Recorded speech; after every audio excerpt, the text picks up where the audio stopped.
Hey there, welcome back to another video. This time around, it is my rant on the 2008 horror film Stag Night. Stag Night, more like Slag Night, because this film was about as enjoyable as a night with a dirty whore. Like, this was just terrible. This was piss poor. It was pathetic. It was not enjoyable. And it was very disappointing.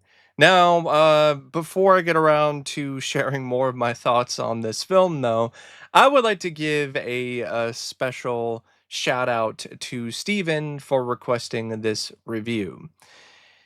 Now, Stag Night is a film directed by first time filmmaker Peter A. Dowling, who also wrote this movie.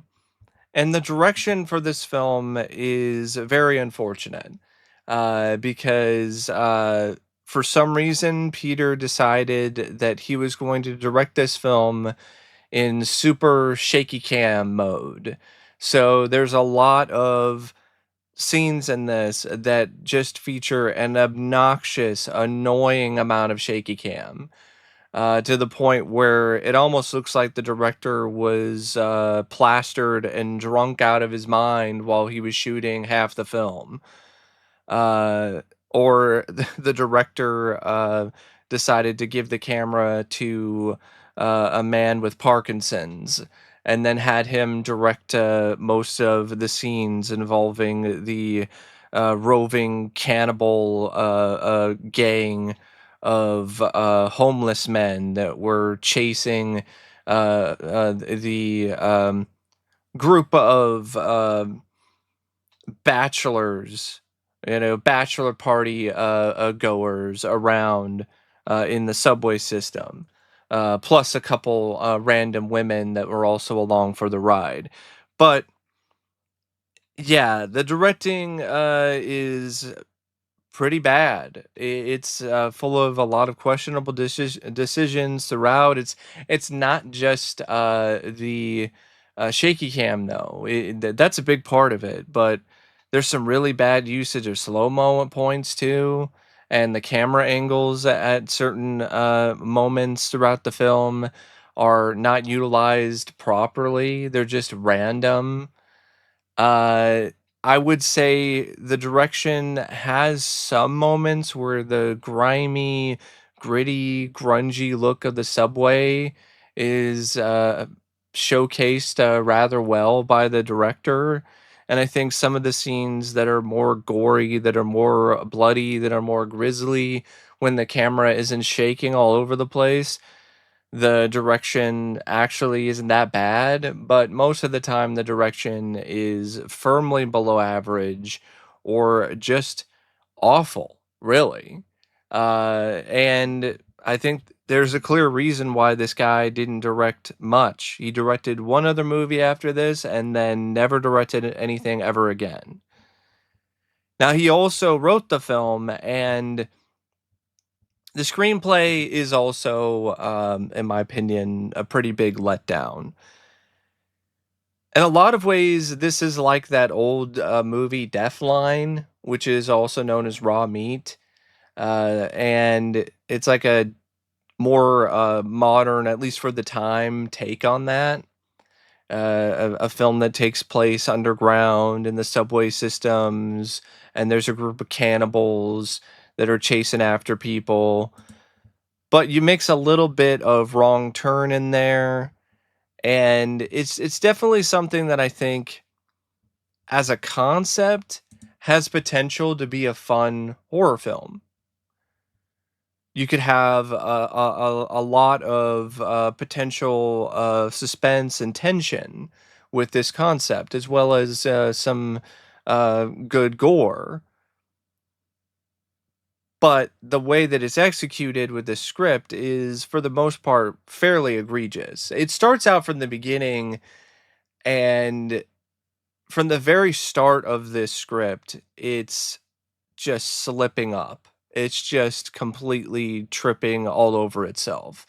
because there's this opening scene with this random woman who is all bloodied up and she's running away from some unseen assailant or attacker, and she winds up running up an escalator, and she's like a foot away from getting off the escalator and escaping, but some unseen person turns on the escalator and it starts going backwards. And she is literally like a few steps away from getting off the escalator. And I guess because her ankle or her knee is twisted up really bad, or she's just a fucking moron, she winds up getting killed because she just gives up when the escalator starts going backwards. And I'm like, that is such a dumb way to open up your movie. Like right from the very beginning, you make your audience question your decisions and your ability to write a film with such a stupid, idiotic opening. Then you get to your characters, and there's a little bit of an introduction to them. You have four men who are getting ready for a bachelor party. Mike, who's your lead. Tony, who is Mike's, I think it's his brother or his best friend. You have Karl, who's another friend of Mike's. You have a guy named Joe, who's also a friend of Mike. So Mike, Tony, Karl, and Joe, they're all supposed to go to a bachelor party. They wind up going on the New York subway train, and they wind up running into two strippers from a club. And this is after they already got thrown out of a club earlier. I guess they just finished their bachelor party. I think that might have been what happened. Like they were done with the bachelor party because they got tossed out of the club because they were being too rowdy. And I guess they don't want the good times to end yet, so they decide to get on the subway and try to find some other place to party. Then they run into these two strippers, Britta and Michelle, and Britta is essentially almost sexually assaulted by Tony, and Britta then hits him with some mace, and I guess the mace is so strong that it permeates throughout the entire subway car, and instead of just going to another subway car, the four men and the women just get off at the next stop, and then they wind up getting off at a station that closed down in the 70s, and now they're trapped in the tunnels beneath New York City, and that's where they wind up running into these cannibals, these homeless looking cannibals, with the long stringy hair and the beards, who honestly do look a lot like Rob Zombie or like cavemen. Um, it's a bunch of Encino men running around, um, and they are pretty savage. They wind up just killing everything that moves, essentially. They have a bunch of dogs somehow, and they have this pretty intricate setup in terms of these different portions of the tunnels that they hang out in, including like a shed of some sort that actually acts as like a little bit of a home for them. There's also a homeless camp that's also in there. This is one of those screenplays where the logic is just completely out the window in a multitude of ways. It doesn't make much sense that these cannibals have been able to do this shit for so long, even if it is an abandoned station that's been closed down since the 70s, because security guards find a way to get uh, into it, and there's other people that show up, and there's a homeless camp in there, and the subway tunnel system is intricate, and you can get lost in it, and some things can potentially be lost by the wayside. But most of the time, there's maintenance that goes on. There's a lot of things involving the subway to the point where I would think they would know about this and it would not really be a thing for as long as it was, especially for like 30 or 40 years.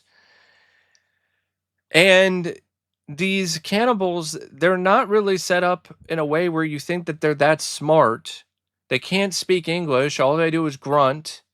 So why are they able to have all of this intricate stuff? Like, why are they able to have this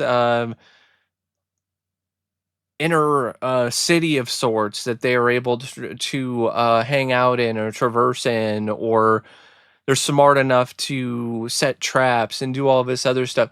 It's really incredulous. And then on top of that, the bachelor party guys, the bachelor bros, and the strippers, most of them act incredibly dumb too. They do things that are just really inane and asinine and lead to them dying, or they don't do the right thing in terms of doing something that actually can ensure their survival. Instead, it just ensures their stupidity is eventually going to wind up causing their own demise.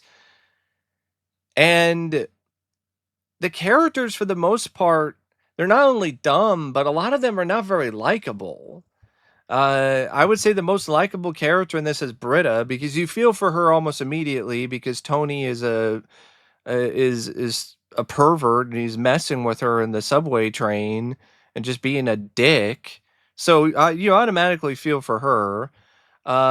Mike, he's the kind of character who's all right. He seems like he's a nice enough guy. He is trying to put a stop to some of his friends' shenanigans and their bullshit. But he's not really that interesting. He's written in a pretty bland way, I have to be honest. Karl is just horny and a walking New York stereotype. Joe is, I guess he's a guy who's supposed to be, uh, in a lot of ways, a voice of reason, or he's the straight guy to Mike and Tony and Karl and their shenanigans and their whole shtick. But he's also really bland and boring as a character. And eventually what happens is the group of people, they ever get lost in the tunnels, or they're dumb enough to stay behind and have sex, which is what happens with Karl and Michelle. They stay behind. I believe it's Michelle. I could be wrong. It could be Rachel Olivia as this character named Claire, because there is a girl that Mike is getting ready to marry, and I don't remember what her name is, to be perfectly honest. Um, okay, all right, it is Michelle, so I was right. So Claire is the girl that's Mike's a fiance, and she's the one that Mike is willing to fight for. Yeah, she's the reason why he wants to fight for survival. Um, and Michelle and Karl, they go off while Mike, Britta, Tony, and Joe go into the tunnels. They stay behind at the station to get it on, to bump some uglies, and then they wind up getting an ugly fate because the Encino men show up and then they wind up taking them and then they kill them later. So those two die because they're just too horny and can't control themselves. The next person to die is Joe. And Joe dies in a way where, okay, he got hurt earlier and he's bleeding out. And Mike, Britta, and Tony are being chased by the Encino men. And then he winds up sacrificing himself, but in like the lamest way possible. He just runs away to distract the Encino men. He actually does get away from them, but then he like trips and falls in between the tracks, and the Encino men show up and surround him, and then he grabs one of the tracks and electrocutes himself before they're able to kill him. And I'm thinking, okay, he's gonna take out one of them in the process, right? That's the whole point of sacrificing himself in such a way. No, he doesn't take them out at all. Like he literally, he goes in and he does the whole thing where he grabs the tracks and electrocutes himself, but the three Encino men are still alive. They're not affected by the electricity at all. So I'm like, you did this whole self-sacrifice thing in the script where he's gonna electrocute himself, and it's literally for no reason other than he wanted to prevent himself from having a even more grisly and painful death. Weak, lame. You couldn't even take out one of the Encino men in the with electricity in that moment. And if that was what happened, it wasn't handled very well at all because I didn't see that. It just looked like the three of them were all fine.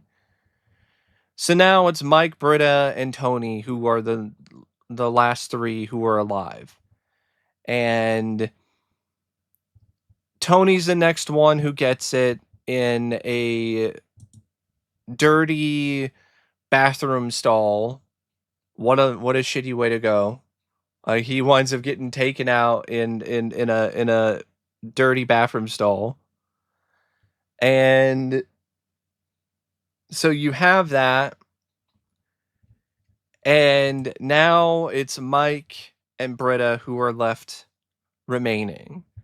And they wind up getting taken by the Encino men because they try to get some help from this homeless camp. And the homeless camp, for some reason, is indebted to the Encino men, or they work for the Encino men, and so they knock them out, and the Encino men take them and then tie them up. And Britta is tied up, and it's implied that she's going to get raped by one of the Encino men, but Mike escapes from his bonds and then goes after the Encino men, saves Britta, so you think, but Britta winds up getting killed later because one of the Encino men stabs her in the stomach, which I thought was lame because she was easily the most likable character to me. And oh, great, you kill the character that I connected with and liked the most. Great job, Peter. And you have this fight between Mike and the lead Encino man, and Mike winds up decapitating him, and then Mike is the only survivor, so you think. Because he winds up escaping from the Encino men, and then he is out in like the subway station, and he sees this security guard or janitor or whatever opens the gates. He's a few feet away from the exit, and the camera for some reason cuts to what is clearly a static image of the outside, and it's so shitty. It is such a fake ass looking shot, It immediately takes you out of the scene, to be perfectly honest, because it just cuts to what is essentially a static image that was green screened in there. And he calls his fiance, tells her that he's okay, and says something like, "Oh, I'm on my way," or whatever, "I'm coming home." And then the one remaining Encino man, the Encino boy, which is this boy who had been seen throughout the story and throughout the film at this point, he then kills Mike. And then that's it. Then the movie is over, and I'm like, fuck this movie. I want to slug it in the face. I want to smack the writer upside his head for writing such a disappointing and pointless screenplay. Like, what the hell is that ending? Like, you just made the entire movie pointless. Great job, genius. So yeah, this is a really bad screenplay for the most part. Interesting concept, has potential, could have been fun.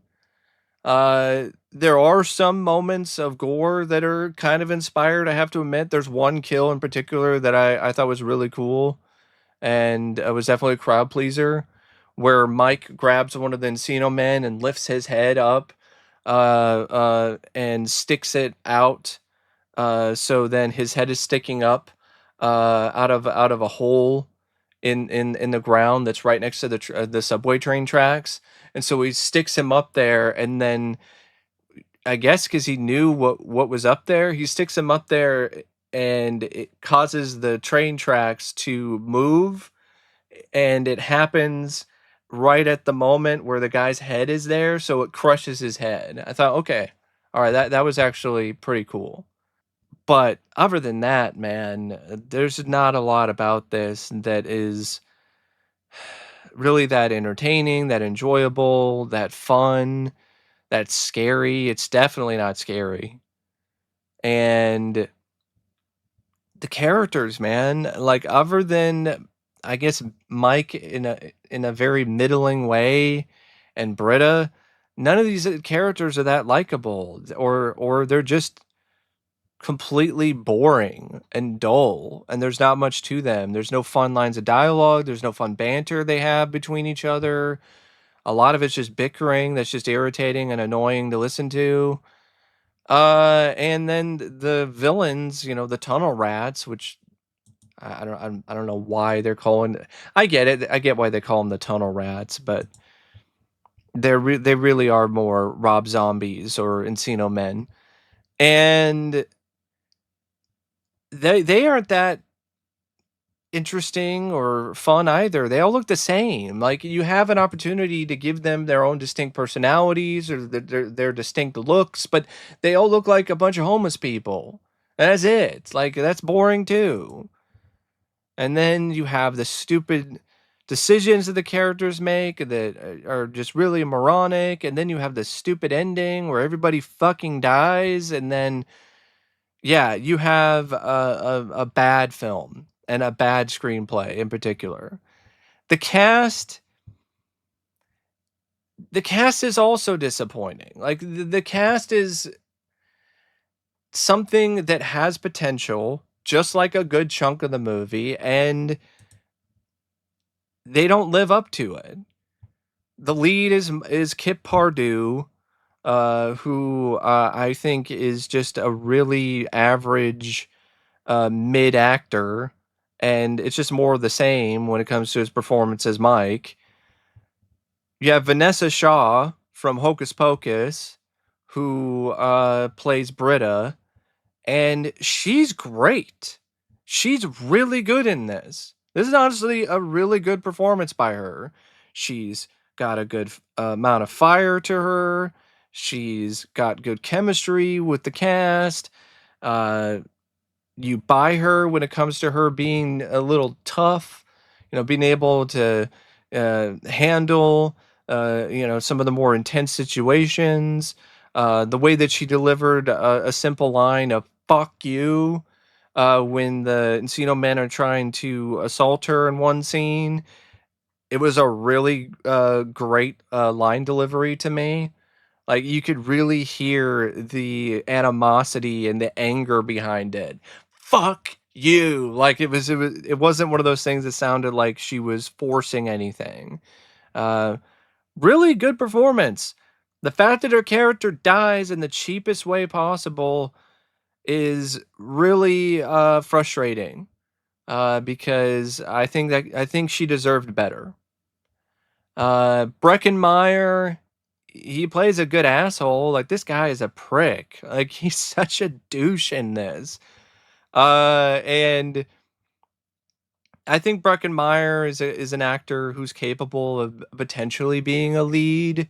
So you could have switched things around and made him the lead, made him Mike, and made Kip Pardue Tony. Uh, and then eased up on his rougher edges.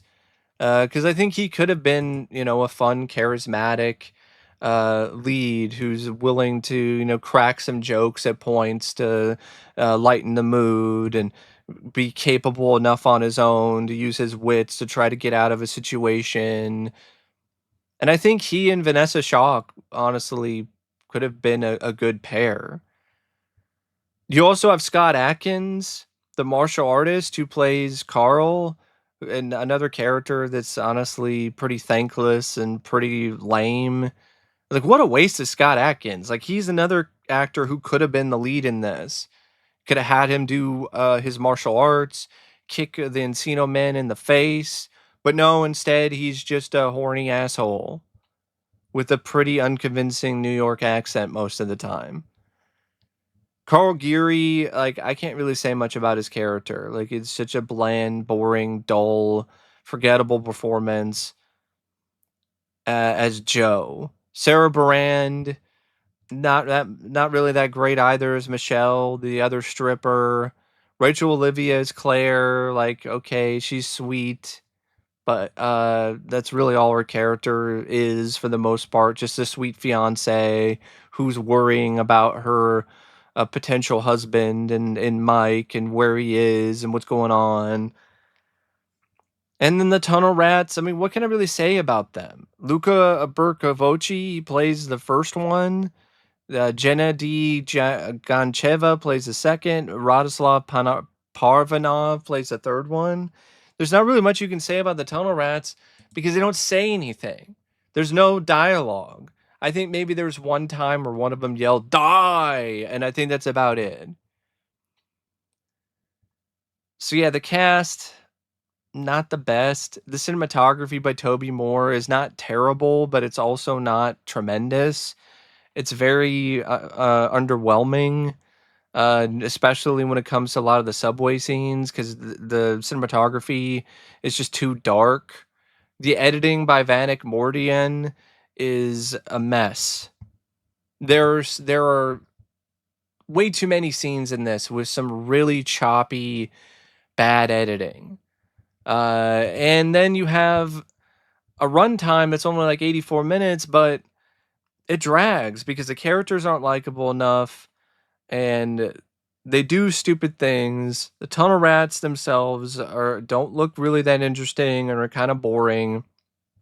There's not much suspense, there's not that much tension. It's just one of those films where you're just waiting for like the next kill or you're just waiting for it to end. You're not really that invested in it. And speaking of things you're not that invested in, I wasn't that invested in the score either by Benedict Burden. It wasn't a total burden to the film, but it also wasn't a total boon to it. It definitely felt like this was a score that was just ripping off John Carpenter. And it sounded like poor man's Carpenter. And I don't really feel it added a lot to this movie because this didn't really have the vibe of a Carpenter film at all. So yeah, this sucked. This was not good. I think it definitely deserves the low ratings that it's gotten over the years. Uh, but yeah, that's my thoughts on Stag Night. And as always, thanks for watching, and I'll see you later. See ya.